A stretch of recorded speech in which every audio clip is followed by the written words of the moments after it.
అన్న రైతన్నలకు నమస్కారం అన్న. మన పొలంలో వచ్చేసి అయితే మిరప మొక్కలు నాటి 4 రోజులు అయితే అవుతున్నాయి. మరి 4 రోజుల తర్వాత మనకు మిరప మొక్కలు ఏ విధంగా అయితే కనిపిస్తున్నాయో చూడండి. వర్షాలు వస్తాయని చాలా ఎదురైతే చూసినాము. వర్షాలు అయితే రాలేదు కాబట్టి మనకు ఉన్న నీళ్ళతోనే అయితే మిరప అనేది అయితే నాటుకున్నాము. మనకు మిరప మొక్కలు వచ్చేసి అయితే మనకు నర్సరీలో వచ్చేసి అయితే ₹1 అనేది అయితే ఒక మొక్క అనేది అయితే పడుతుంది. ఇది మిరప మొక్క విత్తనాలు సీడ్ వచ్చేసి అయితే మనకు సోనాలు చాలా పచ్చికాయ అన్నమాట. ఇది చాలా బాగానే అయితే వస్తుంది. చాలా సంవత్సరాల నుంచి అనేది అయితే మేము పంట అనేది అయితే వేస్తున్నాము. ఇది మనకు మిరప మొక్క అనేది అయితే మంచిగా పెరుగుదల రావాలి జల్లి అంటే మనము నర్సరీలో నార అనేది అయితే తీసుకునేటప్పుడు వేరు బలము కాడ బలం అనేది చాలా ముఖ్యంగా అనేది అయితే చాలా బాగా అనేది అయితే ఉండాలి.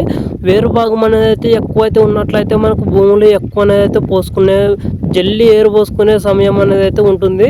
మనకు కాడబలం వచ్చేసి అయితే చాలా వరకు వచ్చేసి అయితే కాడబలము చాలా లేతగానే అయితే ఉండడం వల్ల అయితే ఎండ ఆవిరికి అనేది అయితే చనిపోవడం అయితే జరుగుతుంది. లేత ఉండడం వల్ల గాలికి అనేది అయితే ఇరిగిపోవడం అయితే జరుగుతుంది.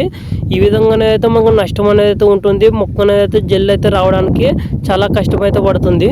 మిరప మొక్కలకు వచ్చేసి అయితే ముఖ్యంగా వచ్చేసి అయితే ఎండ పొద్దప్పుడు అనేది అయితే నీళ్ళు అనేది అయితే పెట్టకూడదు. పొద్దున పూట సాయంత్రం పూట అనేది అయితే చల్ల వాతావరణం ఉన్నప్పుడు అనేది అయితే నీళ్ళు అయితే పెట్టుకోవాలి. ఇలా పెట్టుకోవడం వల్ల చెట్టు అనేది అయితే కూల్ అయితే అవి జెల్ అనేది అయితే చిగురు రావడానికి అయితే సమయం అయితే ఉంటుంది.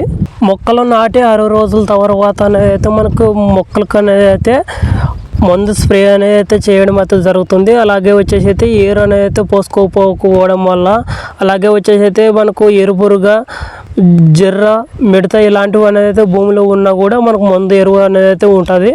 ఎరువు అయితే చల్లుకోవడం వల్ల అనేది అయితే మనకి ఈ విధంగా ఎరువు అనేది అయితే కొత్తగా పోసుకోవడము అలాగే లోను ఉన్న ఎరుపురుగు ఇలాంటివి అనేది అయితే చనిపోతాయి.